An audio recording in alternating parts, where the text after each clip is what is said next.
people have ever gone before. And it's a subject that becomes very, very touchy. Who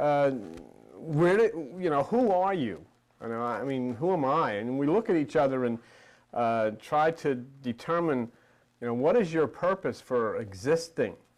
Why are you here? What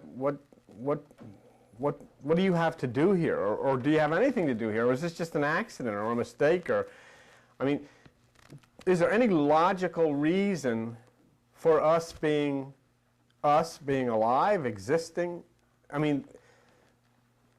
Or do we just get born and then go through all of this insane things that we are involved in every day and then die? Is there a logical point, see?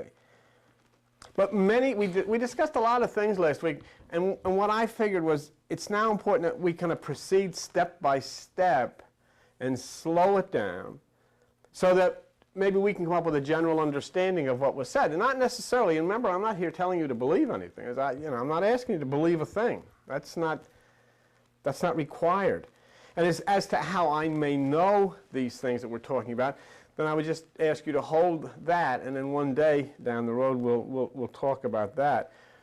But most of you who were here last week have a pretty good concept of what I was into. Those of you who weren't, it's on tape 335, but pretty much I think today we'll go over a lot of it. Or preferably stay with us as we explore this thing, which is basically a riddle, and that is the very riddle or the very question of the existence of life and consciousness. Just to be able to think. Everything that goes on in your existence, goes on in here. You're, encapsulated inside of what they call a head, and that keeps you, separated from everything that is the all, but the entire existence that you enjoy is in consciousness, So the first thing that we discussed last week when we started talking about, what is our logical reason to exist and where are we going and what are we doing? We talked about the word salvation. That's a very religious word and a word that is extremely important to the people in churches today. In fact, the whole basis of religion is built around being saved. And I made the statement that it was absolutely impossible to be saved. You can't be saved. There's no way that you can be saved. And that would bring me, into a head-on collision with Christianity and so forth and a lot of religious concepts. People get very mad because they get mad at me anyhow. But, you really get mad when you step on things like this. I can tell them, communion started as cannibalism, and they just say, well, he's a complete whack nut. But when you start saying you can't be saved, then it challenges their philosophies. My concern about the concept of salvation is that it includes us as the earth creatures as we are, with all of our desires, with all of our hopes, with all of our fears. And basically being individuals, what salvation always meant to me was that even though physically you die, right away you pop up just like you are, with your blue shirt on and your sneakers or your Nikes or whatever, and there you are again, and your mother's there, your father's there, or whomever, and you're the same person, and you meet the people that died before, and you're walking down the street and you live on a split level, and everything is the same. That's what I thought was salvation. In other words, I always considered salvation that you were just like you are now. One of the things I always had difficulty with is how old are you going to be? If you die when you're 85 and your mother died when she was 52, you're going to be up there and you're going to be older than your mother. And I always said, gee, that's not, that isn't good. Ma, she's a kid, she might be a teenager. I couldn't. So, to me, all I'm trying to do here is to find something that's logical. Try to come up with some logical conclusion as to what in the world are we talking about, We transfer ourselves from here to a place called heaven, which is supposed to be on some planet. But of course it's not. You know, you say, well, you don't know that. Well, all we can deal with is what we know, and, you know, scientifically based and so forth and so on. But I do know that the entire concept of life is built around logic. Everything happens is logical. There's a logical explanation that winds up being available to everything that has ever occurred. People say, well, this was a miracle. No, it wasn't. It was just something that never happened before. And once it happens, then you can explain how it happened. There's nothing in the world. I mean, if somebody got healed, it was because some glandular activity went into activity inside of their body for whatever reason. There's always a logical explanation. And in the same reason, if you're alive, what you're doing now, where you came from, and where you're going has to have a logical explanation attached to it, see? So in other words, the concept is transferring ourselves from a place here on this earth to some planet. But that concept itself is not justified by most religion, and it's not justified at all by the Bible. But unfortunately, religion, you know, has continued to push this philosophy that we're all going to die and we're all going to go to heaven and we're going to be the way we are, and, you know, we're going to see grandma and grandpa and your mother and father and all of these types of people. And this kind of gives us strength. I mean, you hear it all the time. You go to a funeral parlor and the first thing somebody says, I know so-and-so is up there looking down on us. Where? You know, looking down from where? I mean, the ceiling is shut. Where are they? What is going on here? I know so-and-so's. I remember when my father died. My father was one of the first interior decorators for Macy's department stores in New York. He designed the very first float for the Thanksgiving Day parade. And I remember when he died, now he committed suicide because he was an alcoholic and he had a lot of trouble. He killed himself. And I remember going to the funeral parlor as a little kid and people said God needed an interior decorator in heaven. And I thought, well, yeah, I don't want to be an interior decorator. I'm not going to be one of those. The heck with that. And I mean, if you're going to want an interior decorator, you're going to make the guy kill himself so you can be an interior decorator. So, I mean, you know, what is he going to interior decorate and where on some planet? But this is what we do.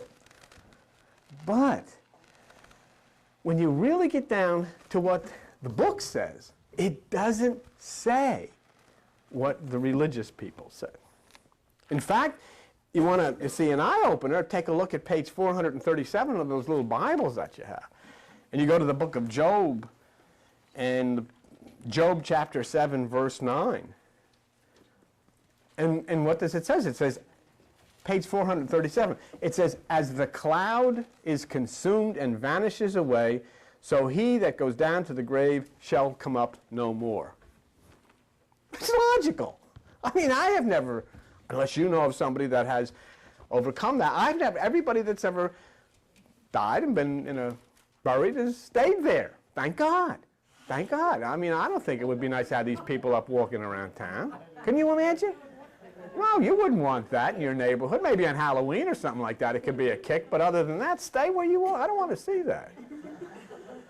So in other words, what is being said here is that your body is like a cloud. You see it, and then it's gone. I was talking to my brother this morning. I was talking about relatives. You know, I said, they all died. Nobody's around. Everybody's gone. You think of this. There are billions and billions of dogs on the planet. And 20 years ago, not one of them were alive. But there were still billions and billions of dogs. Now, do we have to make up a new doggy for everybody? I mean, do all the dogs have to be new dogs, or are they just recycled dogs? You know. And then you start to thinking, how does nature work this thing? And how do you work this? You know, how does this come together? And in Psalm 6:5 it says, for in death there is no remembrance of you, talking about God. In the grave, who shall give you thanks? In other words, if one goes to the grave and comes up no more, and if the person who dies cannot have any knowledge of God, how is it possible for someone to be saved? And what are we going to save? Most of the time, people who are on this earth are trying to get out of here because, you know, you're frustrated, you got your family problems, and now you're living in your life and you want to save this mess and start it all over again. So, you know, you say, well, God, you know, there's got to be something wrong. And if I tell people there is no such thing as salvation, then they'll say, well, you're reading the Old Testament. That's not what it says in the New Testament, you know.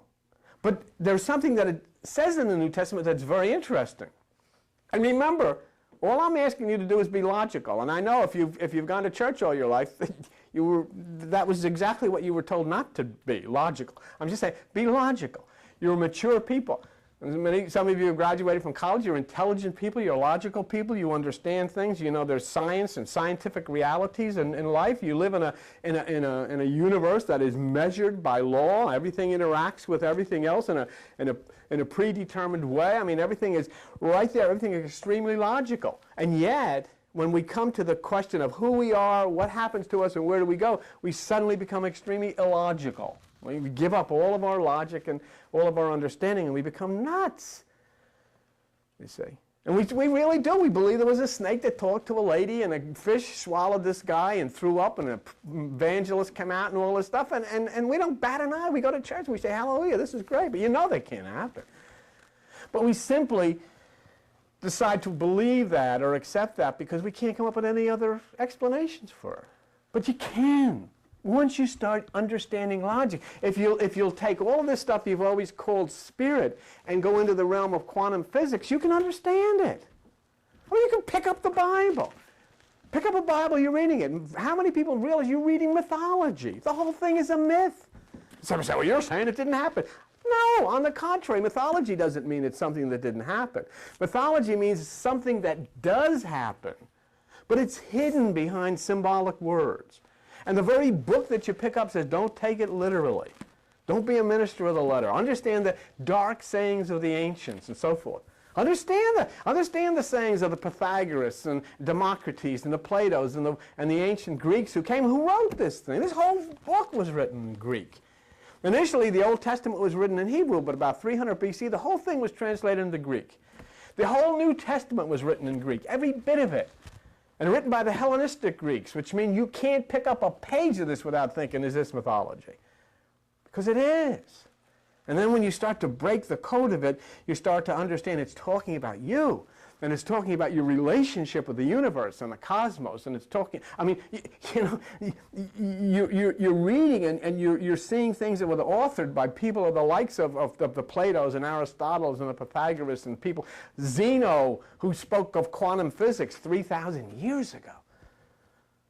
And so my first question, who in the world taught him? Who taught Democritus about electrons and the atoms and so forth thousands of years ago? When everybody else was splitting rocks and selling sheep in the marketplace, this guy was talking about the interaction of electrons with atoms. How is this possible? Well, we've talked about that. But anyhow, in the Bible, in the New Testament, you talk about, well, you're going to go to heaven, and you're going to be like you are, and you're going to meet grandma and grandpa and all these people, and we're all going to get together, we're going to have a barbecue, we're going to go over to somebody's house and eat ziti, because that's what they do down here. That was one of the great thrills I always had when anybody died. You know, you're a kid, you don't care. Well, I knew one thing. Wow, he died. You know, I don't know whether it was bad or good, but I knew one thing. We were going to go back to his house and have ziti. That was a given. Ziti and cake, you know. I sat through the service, and oh, man, then everybody got in the car. You know, you all went in a line in the car. You went back to Uncle Jim's house and went in there, man, get out the cake. And then by the time it was over, half of them, at least in my family, were smashed again. I'll never forget. This is a true story. And the grandmother died, and they used to put him in the box in the house.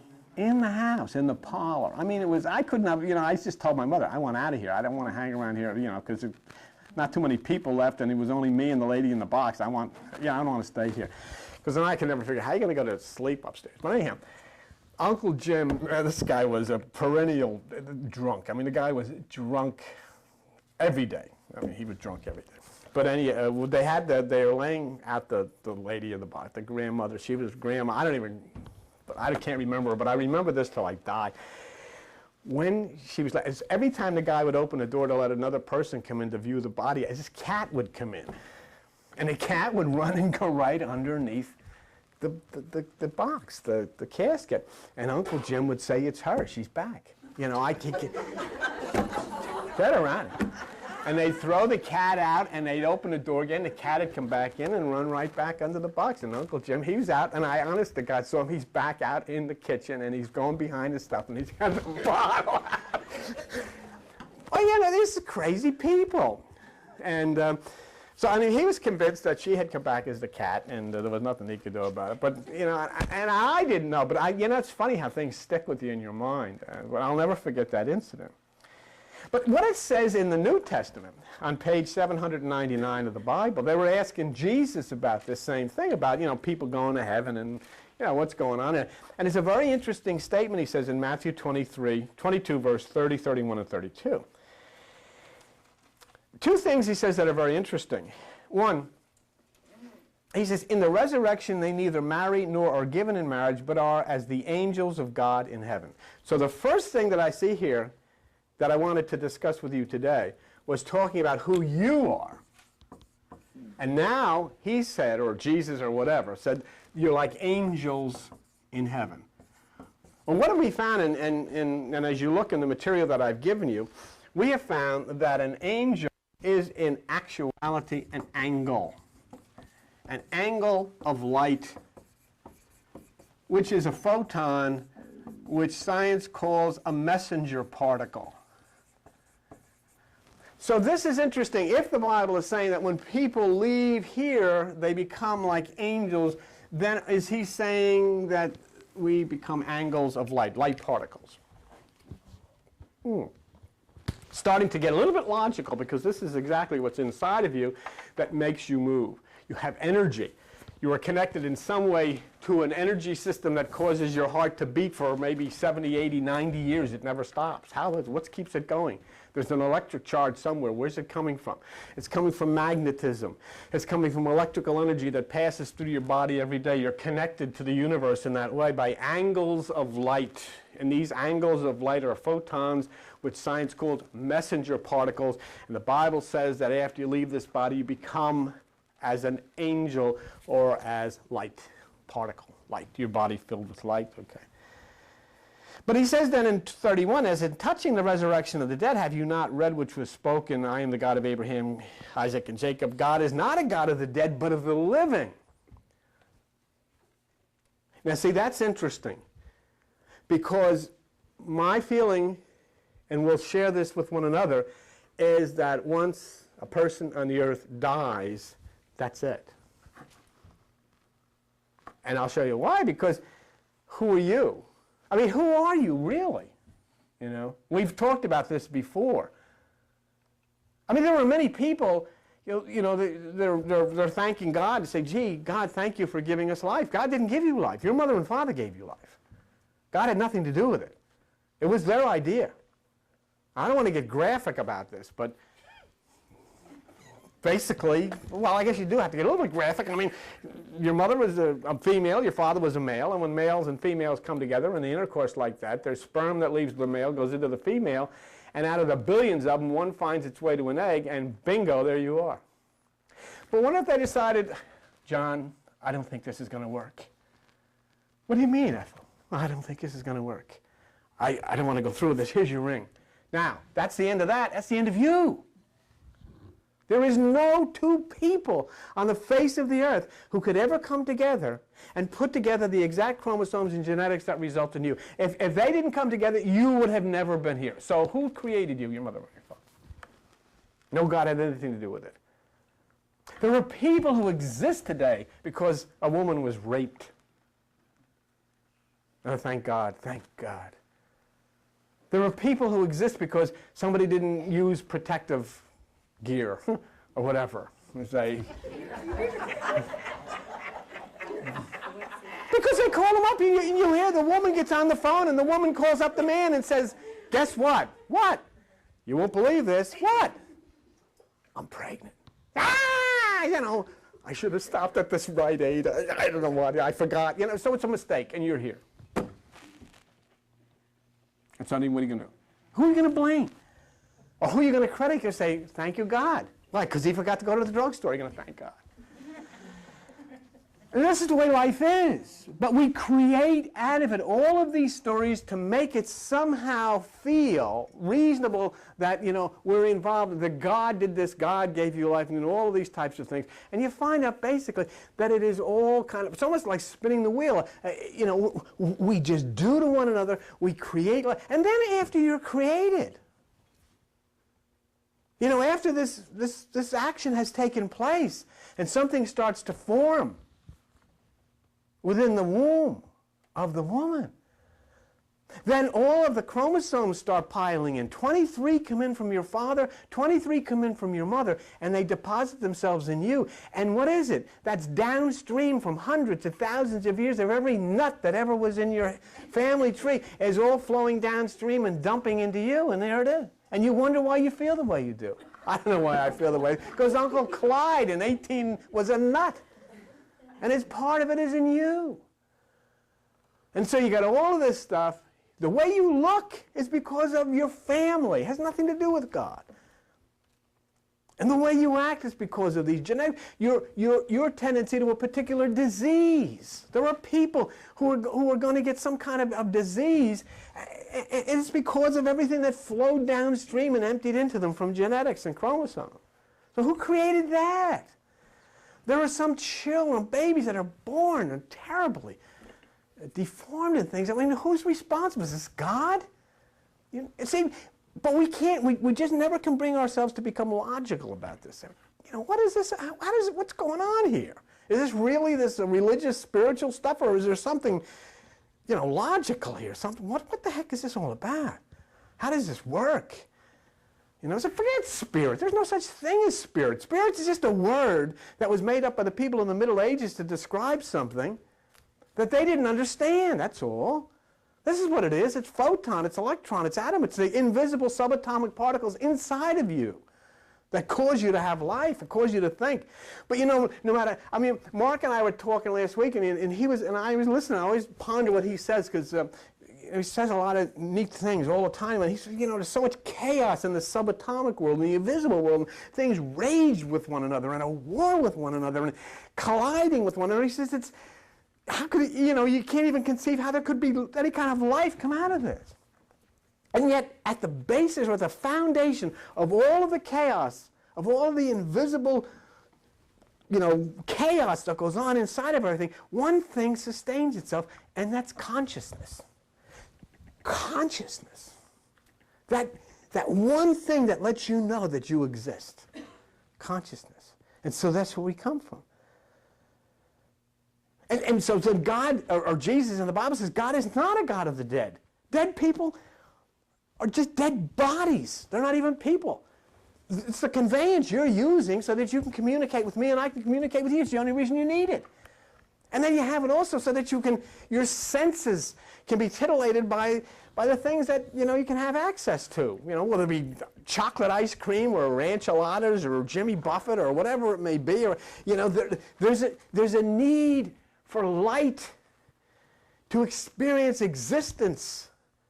But in order for light to experience existence, it has to be inside of a body.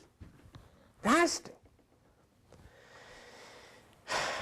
And so then we say, well, if it's not a God of the dead, but a God of the living, what part of us is living?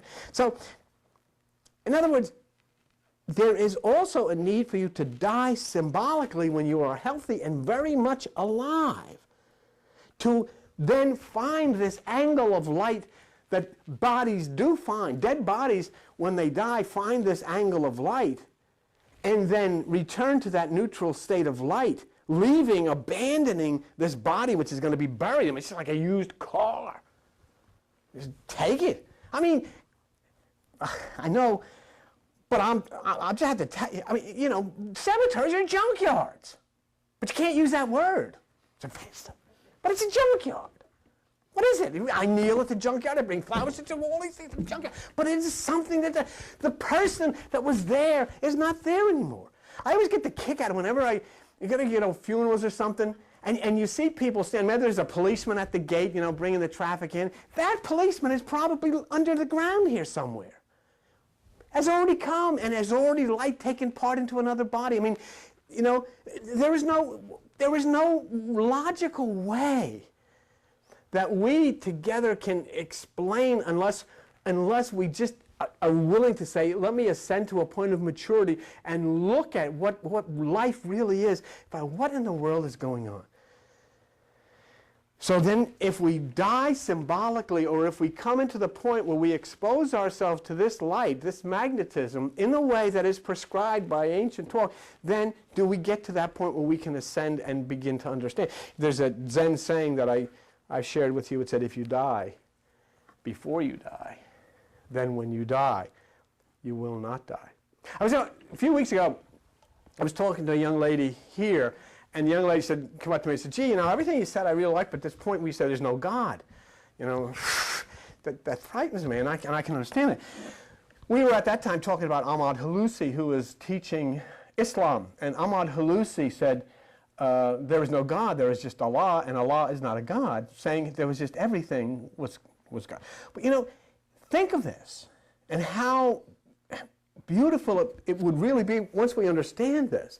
Because our concept of God is this thing of power off somewhere that we pray to and kneel to and appeal to and beg not to let us happen to us what happens to the guy across the street. I mean, you know, all these things. But what he's saying, what he was talking, no, there's not any God like that. What there is what this Allah, there is all. You are part of it. You embrace it. It embraces you. It never leaves you. It's in every being, every atom of your body is this entity which you call God. But it's the concept of God that we had that, you know, it's something, it's like Bette Midler sings that song, God is watching us from a distance. Well, what Lucy is saying, if he's watching you from a distance, then it can't be God because he's separated from you. What you call, what you understand as God, is the very flowing of your being, the very structure inside of you that beats and moves and is life. That is God. So you don't have to pray or go to anywhere, but just learn how to come into a harmony with the very thing. Everything that you need. You don't need anybody to fill you with their spirit. Everything that you need is already inside of you. What you need to do is learn simply how to come in contact with what you already have. So it was like the little rose, you know, and the beautiful rose on the bush just dreaming someday it could become a rose because it doesn't realize what it is. It doesn't realize what it has. So then, to basically understand, there is no salvation for the human being to be reunited with loved ones. All the loved ones who have died are either in graves or in sharks or wherever the heck they are, but they are, you know, that's the end of it. It's over. Because all that is in heaven are angles of light. And let's explain this to you. But you know, what I'm doing is I'm breaking down every traditional concept that we dreamed that was important. And it smacks against our emotional need to embrace and love and all of these types of things. But remember something, that which is nature is not emotional. So there's no emotion in that. There's emotion in consciousness, but there's no emotion in nature. I'll never forget the time when we lost one of our Dalmatians. It was a daughter of the other dog that we had. Her name was Flower, and she died, and I promised Flower I would take her out on the back porch before I had to take her down and have her put to sleep. She was, you know, really gone. And her mother was in the house, and her mother came out, Gigi, and remember, you were there. You never forget this. And there was Flower lying on, just looking at her backyard, lying on the porch there, and Gigi came out and looked at her and just raised the front paw and then turned and walked away. There's no emotion involved in it. She understood more than we understood how this works and what this is all about. Somehow knowing that this dog who was about to die was a body, but that light was going to leave that dog and find its way to another. Yes? Yeah, well, I mean, we were in bed with the dog when she was dying, and we actually, both of us sensed, and that was it's an amazing thing. We sensed the life energy, the light leave her body. So it's an amazing thing. So basically what we understand is this, and then we look in the Bible and say, well, where is heaven? Okay? We all want to die and go to heaven. But we refuse to accept the principle of where this is. And in the Bible on page 853, in Luke chapter 17, verse 20, when it tells you where heaven is, the kingdom of God It says people are looking up and they're looking down, they're looking left and looking right, but the kingdom of God is within you. So it's consciousness. It's a matter of consciousness. There is no clearer statement in any scripture but that the kingdom of God, that which we call the kingdom of God, which is heaven, is within you. It's consciousness. And if we tap it and we begin to understand it as mature adult people, and we are really ready to abandon traditional religion and superstition, come to grips with quantum physics and the understanding of the human body and the anatomy and the cultures that are interacting with the cosmos, we can understand it and we can become part of it. Then you can become part of God. God becomes part of you, and you finally live as nature intended you to live. See, there was a fellow that I studied, his work's name is René Descartes, and I don't know how many of you heard of him, but it goes back a few years back into the Middle Ages, and he says, I exist not because of my body, but because of consciousness. René Descartes said, I think, therefore I am. The mere fact, the only thing that I can identify myself with is the fact that I think, therefore I am. Not because I look the way I do. I look the way I do because of my parents. I act the way I do because of my training. I had the chromosomes come into me as a fetus, and then when I was born, after I have all of the chromosomes and genetics, so I'm going to look like them and talk like them, then they start making it so that I act like them. The only thing that I did which was good, that I stopped acting like them, when I married Joan, she made me stop drinking. It's true, because she said to me, and she sat down with me one night, and she says, you know, you come from a long line of people who are alcoholic. And she says, you have to stop. And I'll tell you what caused it. We had a party one night, and we had reel-to-reel tape, you know, and the tape got off the reels, and I was in a totally inebriated state trying to roll the tape back on the reel so it would play again, and then totally frustrated, I walked into the hallway there where we had all these bookshelves, and I walked into it, and every book from Tolstoy to George Washington fell on my head. Just books crashed down. And that's what she talked to me, and I've never had a drink of alcohol since. It's been 30 years. Because I realized, you know, God, what she's saying to me is right. I spent my whole life stepping over bodies, especially around the holidays. They were all drunk laying on the floor. We're going over Uncle Jim's and Aunt Annie's for Christmas. Everybody's on the floor stoned, you know. Stuff. Hi, Uncle Jim, you know, Merry Christmas. Well, it's funny, but it really is pathetic. It really is pathetic. Yeah. Oh, well, yeah. But I never could understand Uncle Jim, though. He was something. As smashed as he would get before he'd pass out on the floor, he took his teeth out and put them right over here. Because you didn't want to swallow them. So you had to step over the teeth and over Uncle Jim and all. Merry Christmas. That was great. Oh, God. So then when we look for survival, we look for consciousness. And this consciousness is individual. And what we want to think about here now, just bear with me for a minute, is the thoughts, the consciousness that goes on inside of your head, which are totally unique. Can you imagine? Let me just show you how unique your consciousness is. How about if we took the thoughts that go on inside of you and put them up on a screen here? Well, you'd all leave. You would all leave because you couldn't deal with that. I don't want anybody knowing this.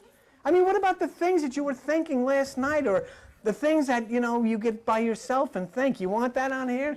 Okay, here's Mary Jungard. Mary, you're next. And she's gone. She's up and driving down. You couldn't stand anything like that, because these are all these unique, wild things that go on inside of everybody's mind. So it gives us a point of saying, where did that stuff come from? Is it individual? Is it your consciousness? Is it somebody else's consciousness? What I mean by that is, if the light that is the energy force within your body leaves when your body dies, do you leave with it? Oh, wait a minute. We got your body here. Now you're going to die, and the light is going to go. But what happens to you? We know light is going to leave. There's no doubt about that. And how do we know that? We know that for a fact. It's not even a question. We know we can prove it. If you look on the material that I gave you and the stuff that I gave you on page 82, there's a teleportation of a photon. It was carried out in Austria. Well, the properties of a photon were here, say inside of your head. The properties were destroyed, and the photon came back to life and is over here 3 feet away. Well, how's that possible? Now, when they first did it, it was just a measurement. But then they did it in California. They repeated it, and they just did it in December, and they proved that the same photon that went in here came out here. I mean, you know, it's like exactly the same as Star Trek. Beam me up, Scotty. Gets into there, bingo, he's gone. He shows up over here. So we know, without a shadow of a doubt, based on Austria and California, on their experiments of teleportation, that when this light, the properties of this light are destroyed in one place, it comes to life in another place. You can't kill it. So then if the light, the properties of light, the photon are inside of your head, when you die, then you would say reasonably, logically, given the experiments that took place, that light reappears at another place. So then in your body goes down, but the properties of inner light go on. Something leaves your body. And what we're saying leaves your body is light, which is an angle of light, or what you called in religious terms, an angel of light, a messenger. It has entered into your body as a fetus, and at the time that the body can no longer support life, it leaves. But the point is, do you go with it? Which part of you goes? Of course we want to get out of here, and this is over. I want out, I'm out of here. So I want to go with the light. But do you go with that light, or do you wind up in the box? So the question is, does that light take any part of you with it? And basically, the answer would be no. It takes some accumulated or evolved experiences that you've had that will play out in its next encounter, but you are a creation of your parents. You're not a creation of God, or are you? Now watch this. Just stay with me for a minute. See, what we want to know here is that this light that's leaving is taking us. Even though we realize that the body is staying here, that's just the car, that's the vehicle, but we want to know that the light in some way is taking us. But we can't create a story in order to appease our desire. Let's look at it logically. Let's go back to the beginning, okay?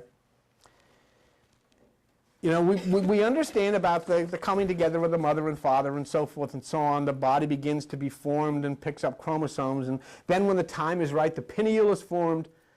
The body being created inside of your mother is penetrated by light which descends from above on an angle. And this light is coming down at all the time. Now, we're going to get into, through your mother's pineal, one light particle finds another pineal, and it enters and nests. That's you. It's exactly the same basic principle as millions of sperm swimming up this canal and then touching the egg. Here you got billions of light particles flowing in a wave down, and one of them finds its way in and animates your body, gives you life, allows consciousness, and allows all of these things to happen. You have to be hooked up to some kind of an electrical source. You have to be. You can't just be a brain, and you have to be animated, and you have to have some connection with nature. So the light particle that found the baby's pineal is not unlike the sperm that found the egg. The question is, are you the light that came into the baby's body, or are you the body that the light came into? Are you the light that came into the baby's body, or are you the body that the light came into? Or are you both?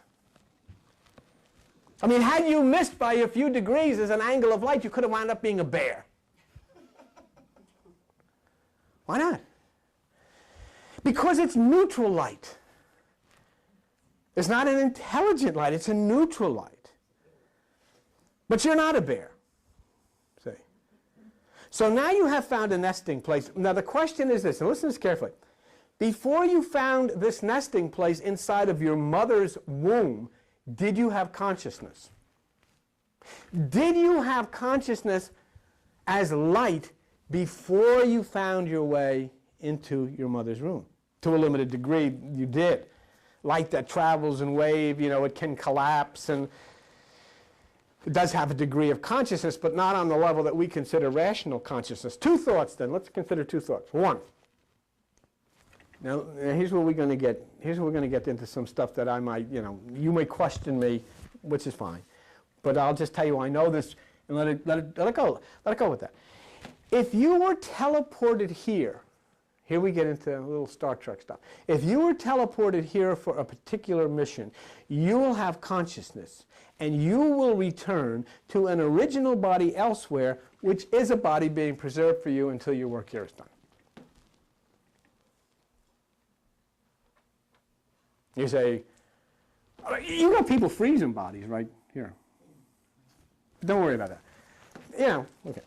Number two, if this is your first light experience as finding a living body is concerned, you are the primitive light consciousness. Primitive light consciousness will then have to enter in and start to evolve, start to pick up entities, pick up attachments of experiences and so forth and so on.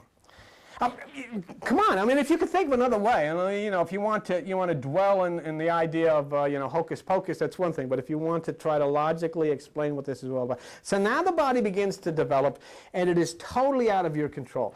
The chromosomes and the genetics do their things. You have nothing. You're the light. What we're saying is, you're the light. Here's the baby. You're the light. You enter in, you're inside of the baby, but now the baby is developing. The baby is developing genetically, the baby is developing through the chromosomes, the baby is developing through all of these things, and you have nothing to do with it. The baby comes out of your mother's body, it is you. Your skin color, the color of your hair, all programmed into you by years and years of intercoursing between people who come on before you, and so everything then is in a pattern. Here you are, but inside of you, that light that entered to animate it has nothing whatsoever to do with it. Nothing whatsoever to do with this. And what I am proposing to you is that you enter the body, you become part of your family of the earth. But that which entered the body was of a different family altogether. See, it's like people say, if you have sought, and I will prove to you biblically that you seek another body, light seeks another body after it cannot. But if you have, you know, people say, the one thing I want to do, Mom died. When I die, I want to go on. I just want to see my mother again. But if you've lived, say, 1,000 incarnations, which mom do you want to see? You've had thousands of mothers. Which one are you in love with? The only mother that you really want to see again is the one you remember. Every time you enter into another body to continue the evolution of consciousness, to restore this earth back to the way it was intended. You enter into the womb of another mother. It's another mother you have, another father you have, more brothers and sisters you have, thousands of them, and you don't know any of them except the one you can remember. And so that one you want to see. You have to be lined up. Where did you get down to 975? This is Mother Michelle. Oh, yeah. Oh, well, it's nice to meet you. I am. But at one time, she held you. At one time, she nurtured you. At one time, she cuddled you. That is the essence of true life. But we can't, we're not given to think of those things, of what the reality of life is. Bill, are you saying the light enters when you're in utero? When I'm in what? When you're in... Hello. What is this one? I'm in utero. Get up here. That sounds like, it's not anything like... medical term. In uterus, in utero. It's another name for it when the fetus is still inside the mother. Well, you know... That's when the light enters then? To me, the assumption would be that the light would enter into the fetus when the pineal gland is active in the fetus body. When there's a pineal gland. And what stage of development does the pineal I gland? haven't a clue. It's probably post-uteral, whatever happened. Utero, I like that. Utero, that sounds like something from a... Okay. Great. But so there are two forms of consciousness here that we have to talk about. The light that comes into the body, the union of the light and the body, and if you take the union of the light that came into the body, and here you are. And we go around, we shake hands with each other, we have Christmas parties, don't we? We go to restaurants, we go to Atlantic City, and it's a combination of the body and the light that came into the body, and we have an action here because your heart is going to keep beating. All of these things are going to keep going on because of the fact that you have this energy, this electricity. Now, the part of you that is consciousness is something is happening here because there is something very unique in the middle of all of this, which is consciousness, the way you think. Some of it programmed by your family and training and a church, but there's something inside of you that is not. There is something inside. I mean, there is a part of you which says, I'm an Italian, I'm Puerto Rican, I'm Jewish, I'm whatever it is because of your parents. There's a part of you that has dark hair or blonde hair because of your parents. I like this, I do this. But there's another part of you that somehow is being drawn away from all of these things that have been given to you by your parents and by your system and by your society. There are two forms of consciousness here. But there's a part that is desperately pulling within you to get away from this, and that's why you're sitting here looking at me. So there's something else that came down that was put in the middle of this baby, and then the baby started forming genetically with the chromosomes and all of this and became an entity of life that was totally controlled by the people of the earth. But inside of that baby was this light particle that at a point is pulling you someplace else. Most of the time you pull back and say, no, I don't want to go that way because of the church. I don't want to be seen that way. I don't want to go that way because of my parents. I don't want to offend anybody. They'll get mad at me if I go to this meeting or if I do this. But there's something pulling inside of you. And so you'll sit and you'll listen to all of this stuff in churches, and yet inside of you there's something that pulls you and say, this bull. It's not true. It's not reasonable. Why am I here? You know? And so then that part is you've got to wheel and deal daily with the system that you live in. That's one part. But why is it doing what it is doing within you? What are you looking for that so many others out there are refuting? There's something that you're paying attention to. That's the light. There is a structure to this light. There is a consciousness to this light. It belongs to another family. It has nothing to do with the family that you wound up inside here, because a couple of degrees and you could have been in an African, couple of degrees you're in France. I mean, you could be anybody. You had the potential to become anybody. Who knows? Who knows where you're going? But then you wind up inside of a human being and you start to pick up characteristics of a human being, and like starts to look like, but that's for another time. But there's what I want to dwell with now is, what is this? The idea would be that there is something inside of you that has a different origin than the rest of you. The rest of you has an origin from your mother and your father and your families that went on and on. But there is something inside of you that has a different origin that came from someplace else. And it is right now desperately inside of each of you calling you back to it. Right now pulling you back to the center. And it depended on this age of Aquarius to do it. It couldn't do it until this age of Aquarius. And that's even contained in the Kabbalah of the Jewish mystics. Dependent on, it's pulling you back and saying, come on. Come on, I want to show you who you are. Come on, I want to show you why you're inside of that body. You say, what am I inside of this crazy family? I used to say as a little kid, I said, what the heck am I? These people are nuts.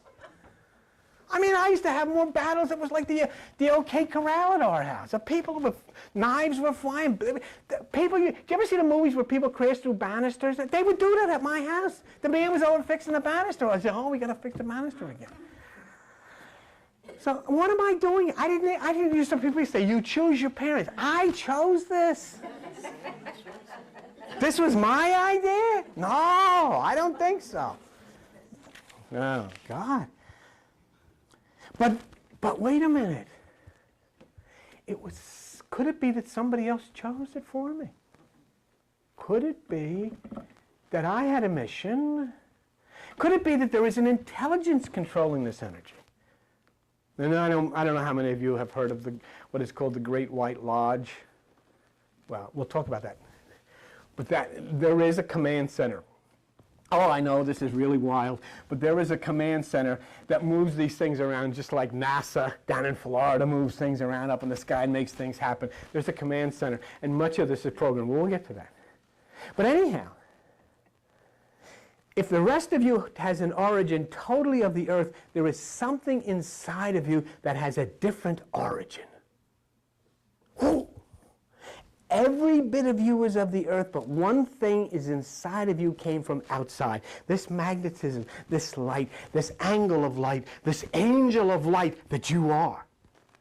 Thus, if one would use logic, if you use logic and think that consciousness is tremendously important in carrying out our activities on the earth, how curious is it that there is another aspect of consciousness which is pulling us to another place, pulling us to a higher realm, pulling us to a new idea, pulling us to a new enlightenment. There is something inside of us that is consciousness that says, I got to go to work, man. Oh, I got to get the car fixed. Oh, I got to get the insurance paid. Did you pay the mortgage? What did the doctor say? There's something in that. But there's another consciousness inside of us that's set apart from that consciousness that is saying, come into the center. Come into the light. I got something. Now is the time. There is something else pulling us. And that is the light that came down, that entered into you from above. And then people that are under the thumb of religion, they refute it, but they still sit there and they feel the same way you do, but they're not allowed to say anything, and they don't dare say anything because they'll get in trouble either with the religious or they'll get in trouble with their families or whatever. I mean, John had an uncle that signed us out of his will because of the way we were. I mean, that's tough. I was going to down say, I'm repenting, I'm a believer. You know. Yeah, he was an Uncle Jim too, and I mean, that was the end of that, so we couldn't, so I couldn't do that. But if these people under the thumb of religion, they refute any attempt to bring them towards this other light, they acknowledge something is there. They call it spirit, but they want no part of encountering it. What is it? What is it? It is the part of you that came as an angle of light when your body was being formed. It nested in your body. It is the force that pulled you to a higher room. It is the reason that you're sitting in this strange place looking at me. Could you ever remember, could you think 2 or 3 years ago you'd be sitting listening to this kind of stuff? No. So there is a consciousness attached to the magnetism that entered your body when it was a fetus, and this consciousness is separate and distinct from the consciousness which is evidenced in your daily activities. That consciousness is fed by genetics and training and earthly things. Remember, before you were born, you were capable of becoming anyone. It totally depends on the environment as to what you have become. You're rich, you're poor, you're stressed, you're relaxed, you go to Harvard or you go to Wharton or whatever these places are. I mean, it all totally depends on others. Everything depended on somebody else. There were caretakers of you. And where you went and what you did was totally dependent on them. But now, all you really want and all you want to be guaranteed is that you will always have this feeling of being someone. That feeling will always be with you. And we know now without any doubt that light goes forth to seek another body. And talking about light that was disturbed in Jesus in the Bible on page 788, he says in Matthew 12:43, when the unclean spirit is gone out of a man, he walks through dry places seeking rest, and finding none, he says, I'm going to return into my house. And when he's come, he finds it swept and guarded. So in other words, what he's saying is, when that light leaves a body, it's going to come back. And this is the thing that bothers me so much when we take the serial killers of the world and we execute them without purging their minds. You're taking this light that is attached to a problem and you're allowing it to go out to seek another body, and then the body comes to be born and mommy is there, and what are you going to name? Oh, I'll call him Jeffrey. He's back. Well, what is this? So there's an intelligence here. The scripture uses the word spirit. That word is the angle of light that entered into you when you were a fetus. That is the Only you that can possibly survive. The only part of you, this is why it is so important for you to start considering, the only part of you that can possibly survive is the light, the energy, the photon. That's the only part of you that can survive. Nothing else can possibly survive. I mean, if you want to look at it, you want to think, go down to some of the old relatives that have been gone for and dig them up, and you'll see it's still there. So we have to be mature about it. That part of you will not hang around and go into a grave any more than the light hangs around and goes into the garbage with the light bulb. What are you going to do? Let me ask you a question. When a light burns, when the bulb burns out, okay? The bulb burns out, you take the bulb, you put it in the garbage. Are you putting the light in the garbage with the bulb, or are you just putting the bulb? And if you just put the bulb in the garbage, where did the light go? Because what happened was, when the bulb no longer could sustain the light, the bulb died. The bulb was buried, but the light went on. So what are you? You're the bulb, but when the bulb can no longer sustain the light is going to go. And they are not going to put the light inside of the grave with the bulb, because the light won't go any more than the light. Where did it go? Any more than the light would go with the bulb. Whenever I've thrown a bulb, let me ask you a question. Have any of you ever thrown a bulb into the garbage with the light still on? Probably some of you have, because it's great. But I mean, generally, you don't, do you? Where did the light go? The light is gone. But what happens? I'll get another bulb. I've got a brand new bulb. And what happens when you connect it to the energy? There's light. It's back. The light is back on. I mean, I'm getting a little dramatic about this, but I mean, you know what I'm talking about. The light and the bulb are two different things. You are a bulb, that's for sure. But when your bulb breaks down, the light which is within you is going out and finding another bulb. Oh, what in utero? Okay, now, there's duality all around us. We have the up and the yin and the yang. So you're saying that inside of us, we have that duality too? Yes. Okay. Then the second thing is when the light comes in, is that when life begins? Yes. Okay. Well, not necessarily, because you've got, I mean, what I'm talking about is there's a light that's given from your mother in the womb. There's a cord that's attached, and everything comes from your mother. But there is a point when the cord is separated.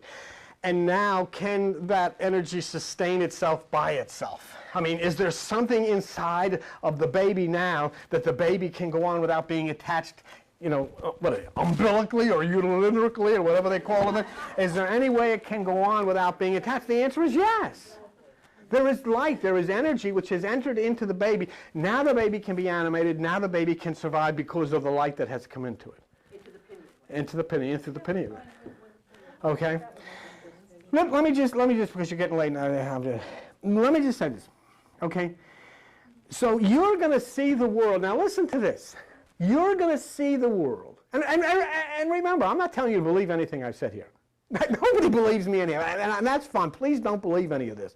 I'm not asking you to do that. I'm just trying to put some wacky ideas in your head so you can go up and entertain your friends, But let me suggest this to you. Your light is out. Yeah, I know. But all we're trying to do, we use the light, but we're just trying to say, let's get down to a point of logically explaining what we're about. Let's leave. One of the great things of the classic Greeks, of Plato's, Pythagoras, Aristotle, Democritus, Zeno, all of these guys. One of the main things they did is they put religion in the background. They didn't get involved with it. They had their gods and all of that stuff, but they said they didn't get involved in it. And it was amazing when you think of it, that these pagans provided the world with the foundation of life, for the betterment of all life, while the religious people, as far as life is contributed absolutely nothing but superstition. It was the Platos and those guys who were the pagans, remember that. These were the intelligent people who provided you with mathematics, who provided you with astronomy and anatomy, who provided you with medicine and all of these types of things. These were the brilliant minds, and they were pagans because they said, hey, come on, either we're going to find out logic here. But the religious people provided nothing but superstition, and called subatomic structures spirit. So you'll see the world through a fresh pair of eyes. You'll live again, but it will always seem like it's the first time, unless you've been teleported here for a purpose. If you've been teleported here for a purpose, you will know back in the recesses that you have another identity, and that when your mission here has been accomplished, you will rejoin that body that is being preserved for you in that street where you live.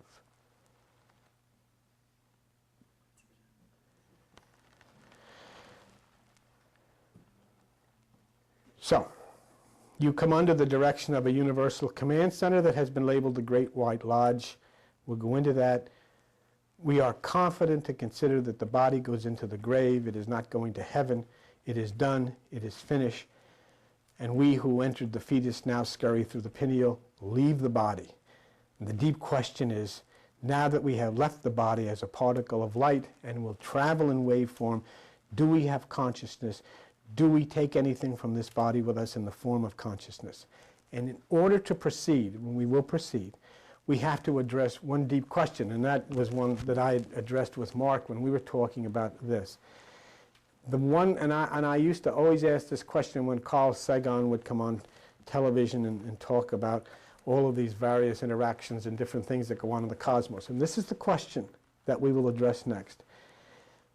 The question concerning the foundation of all thought concerning life is a one-word question. And the question is, why?